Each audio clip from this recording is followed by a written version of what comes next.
Hey guys, this is Emily Lopez and I am going to kick off our real estate investing series talking about a triplex that sold a couple years ago in our office. One of the agents that work in my office, she was the broker owner at the time, and she sold a property, and I want to kind of talk to you about what it sold for and what that scenario probably looks like today for that property owner.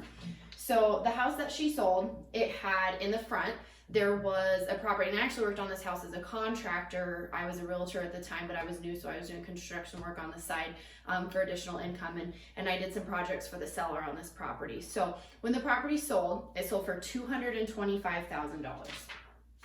There was a front house that had an upstairs unit and a downstairs unit, and the upstairs unit was pretty good size. Both had access to a shared laundry space, but there were 2 washer and dryers in there. And then there was a back house that was completely detached that had a 1-car garage that was completely separate from the shared front house. So it was 3 units and 2 of them were attached to each other, and 1 detached unit had its own 1-car garage. So a couple different scenarios. If this property purchased for $225,000, so that's what it sold for. That was the purchase price. If the buyer would have used a conventional loan and put 20% down, their down payment would have been $45,000.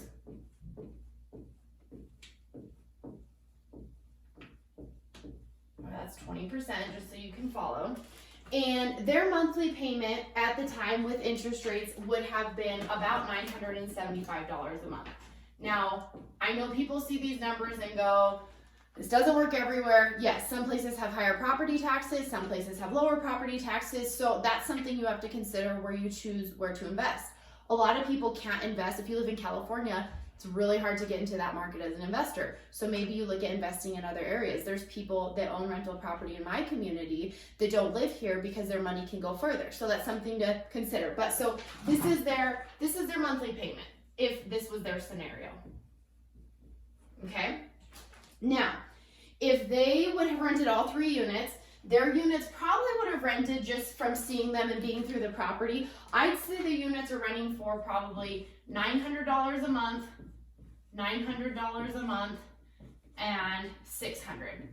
So this is probably the back house. It was a little bit more outdated with the garage, but it was detached and it had the little garage. And then this was the house that had the larger unit upstairs and the smaller unit downstairs. So altogether, the rents that they were probably bringing in for this property was $2,400 a month if it's fully occupied. Now, if you subtract the monthly mortgage, the $975, that puts us at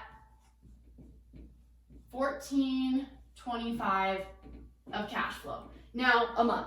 Of course, there are expenses. Let's just say there's 3 units. Let's say they have $100 a month in expenses for these units, or maybe they're covering some of the utilities. So let's just take $300 out a month. That brings us to $1,125 a month, even factoring in those $300 a month. Now, $1,125 times 12, I'm going to come up here so it's just easier to see. That equals $13,500 per year in income. But you might be looking at this saying, okay, well, I don't have $45,000 to invest. That's not going to work for me. So this is a traditional 20% down conventional loan situation. Now here's your other option. Same property, right? Sells for $225,000.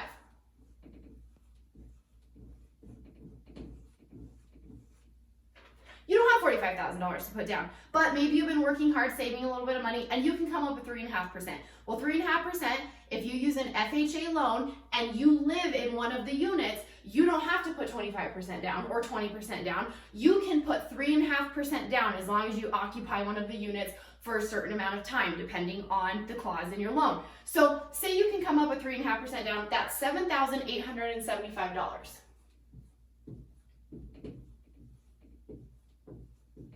Now, I understand that this is a lot of money, and when you're starting investing, the first investment property is always the hardest, because once you buy one, you can save that money to invest in another one and you have some cash flow. But this is always the hardest step. But let me just ask you, how many of you know the new iPhone is coming out this month, right? I know a bunch of you are about to drop $1,000 plus on a new iPhone, or you're gonna do the payment plan. So if you can do the payment plan and set aside $20 extra a month or whatever they charge you to have the upgraded phone, set that money aside and start saving it for a rental property. Save it for something that's gonna make you money. So say you've worked hard, you've set this money aside. You're gonna move into one of the units in this property.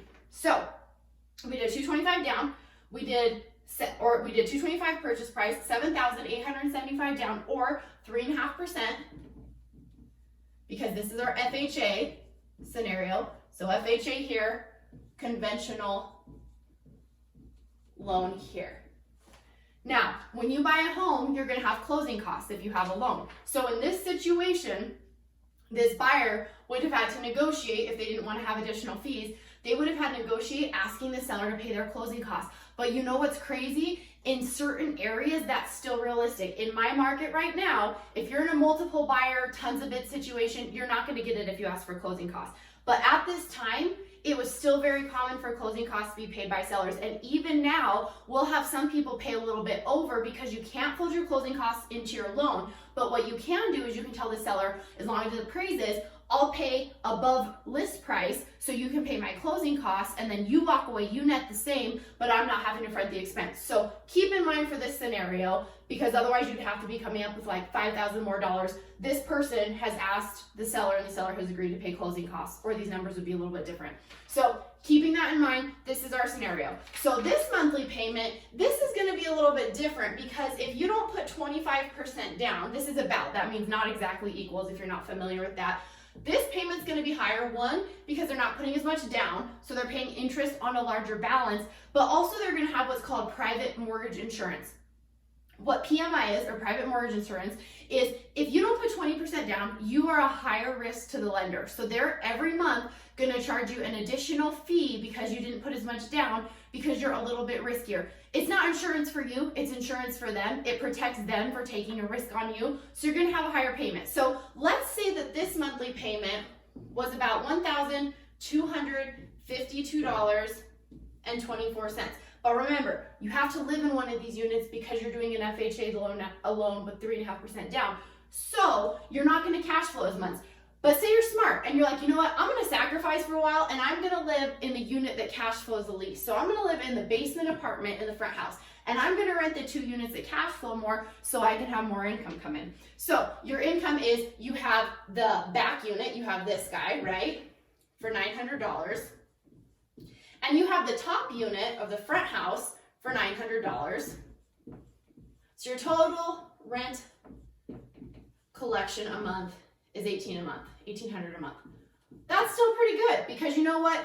Your mortgage is only this much a month. So you're gonna make some money, but you're also living mortgage free or rent free, basically, right? So if you didn't have to pay your rent, we're all used to what our rent is, or we're all used to what our mortgage is. If you didn't have to pay it, you could save it to invest in the next thing. So if you have $1,800 a month, right, minus the $1,252.24 mortgage, then that has us at $547.76 a month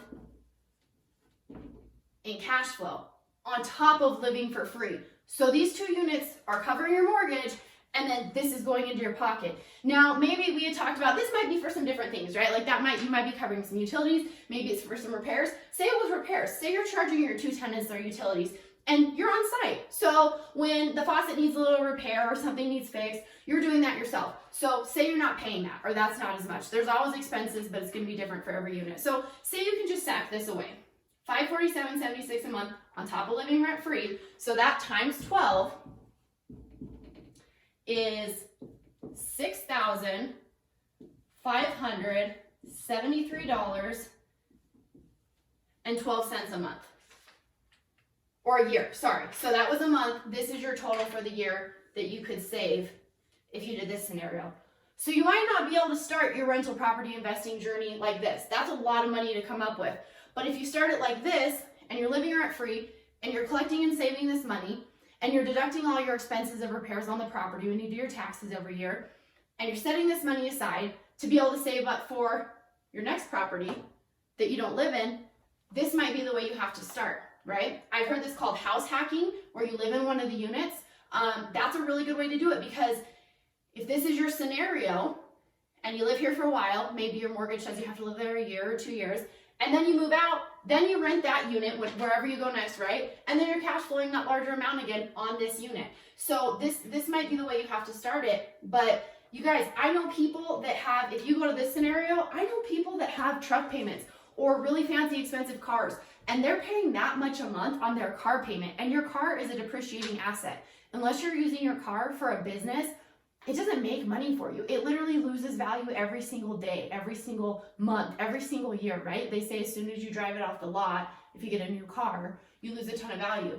So if you wanted a new car, you said, you know what, I'm gonna do this first, and then when I have the cash flow, I'm gonna use that, I'm gonna invest in a property with the money, I'm gonna use the money I'm making. This could be a car payment, $547.76 a month. So say you just do this and go, you know what, I just want an easier life. I don't want tons of rental property. I just wanna live rent free.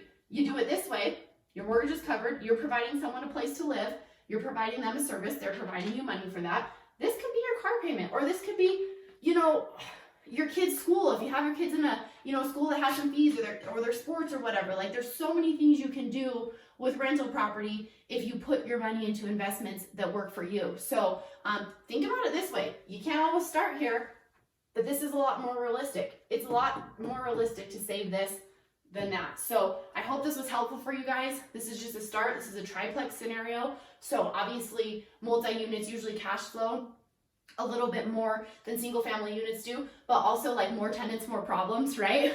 So it's a little bit harder to manage multi-unit properties and shared walls and stuff like that. But there's a lot that rental property can do for you guys. So I hope this was helpful. Please go ahead and hit that subscribe button to this YouTube channel. Please like this video, comment below, share this with your friends, share this with your husband, share this with your wife, your partner. What can this do for your family and your lifestyle if you start thinking about making your money work for you? So like and subscribe, and see you guys on the next one.